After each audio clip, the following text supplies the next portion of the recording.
Assalamualaikum warahmatullahi wabarakatuh. Halo teman-teman semua, perkenalkan nama saya Bim Pangestu. NPM saya A1A022053. Saya dari Prodi Pendidikan Bahasa Indonesia Fakultas Keguruan Ilmu Pendidikan dari Universitas Bengkulu. Di video kali ini, saya ingin mengajak teman-teman semua untuk membahas bersama tentang materi manajemen sarana dan prasarana. Untuk lebih jelasnya, mari kita simak video ini sampai akhir. Pengertian sarana dan prasarana. Sarana adalah semua fasilitas yang diperlukan dalam proses belajar mengajar, baik yang bergerak maupun yang tidak bergerak, agar pencapaian tujuan pendidikan berjalan dengan lancar, teratur, efektif, dan efisien. Sedangkan prasarana merupakan semua perangkat kelengkapan dasar atau fasilitas yang secara tidak langsung menunjang jalannya proses pendidikan atau pengajaran seperti halaman sekolah, taman, dan juga kebun. Perencanaan sarana dan prasarana. Perencanaan sarana dan prasarana persekolahan dapat didefinisikan sebagai keseluruhan proses perkiraan secara matang, rancangan pembelian, pengadaan, rehabilitasi, distribusi atau pembuatan peralatan dan perlengkapan yang sesuai dengan kebutuhan sekolah. Tujuan dan manfaat perencanaan sarana dan prasarana.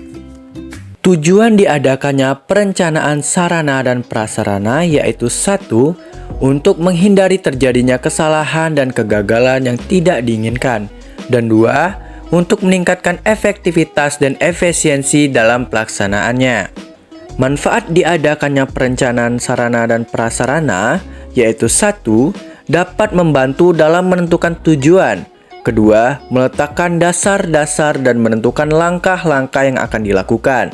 Yang ketiga, menghilangkan ketidakpastian. Dan 4, dapat dijadikan sebagai suatu pedoman atau dasar untuk melakukan pengawasan, pengendalian, dan bahkan juga penilaian agar nantinya kegiatan dapat berjalan secara efektif dan efisien.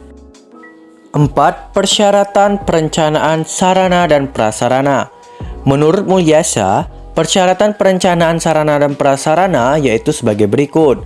A. Perencanaan pengadaan sarana dan prasarana pendidikan persekolahan harus dipandang sebagai bagian integral dari usaha peningkatan kualitas proses belajar mengajar.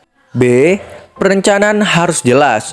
Untuk hal tersebut, maka kejelasan suatu rencana dapat dilihat pada 1. Tujuan dan sasaran atau target yang harus dicapai, serta ada penyusunan perkiraan biaya atau harga keperluan pengadaan. 2.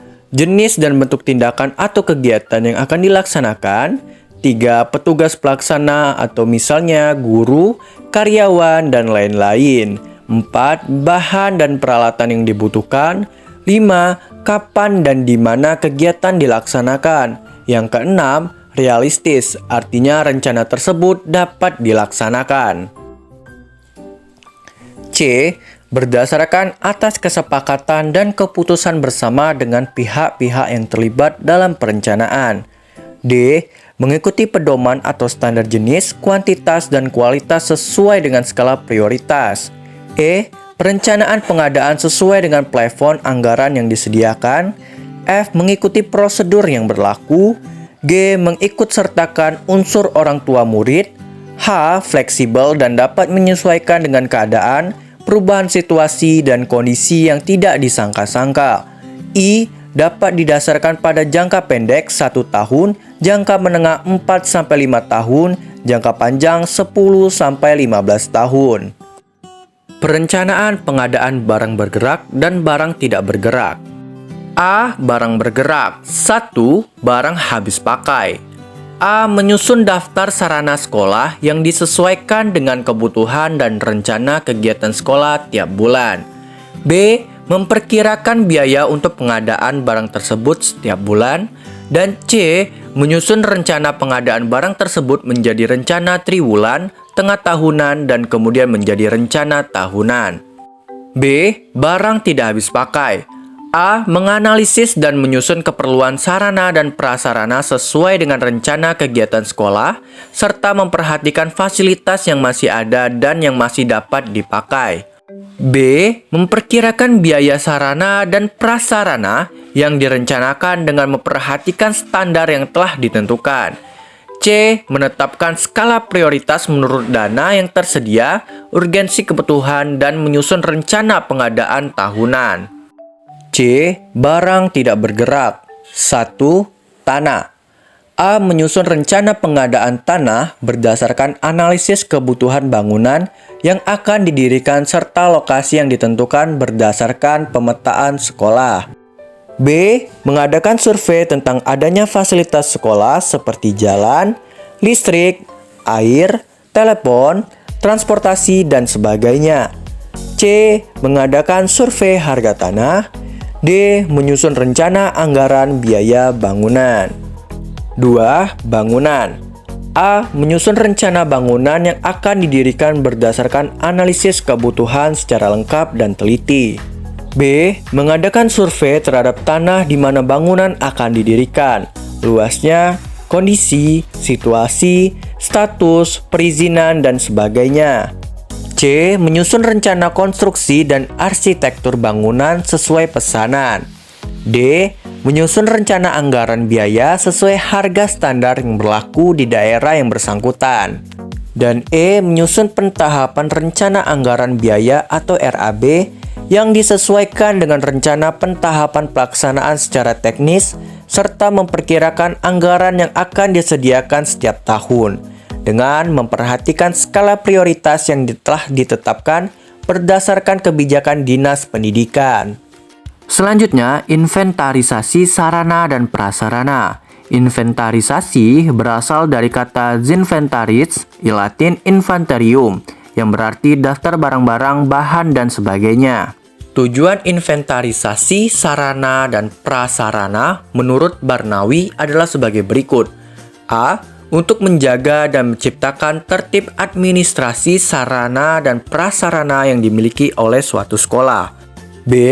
Untuk menghemat keuangan sekolah, baik dalam pengadaan maupun untuk pemeliharaan dan penghapusan sarana dan prasarana sekolah.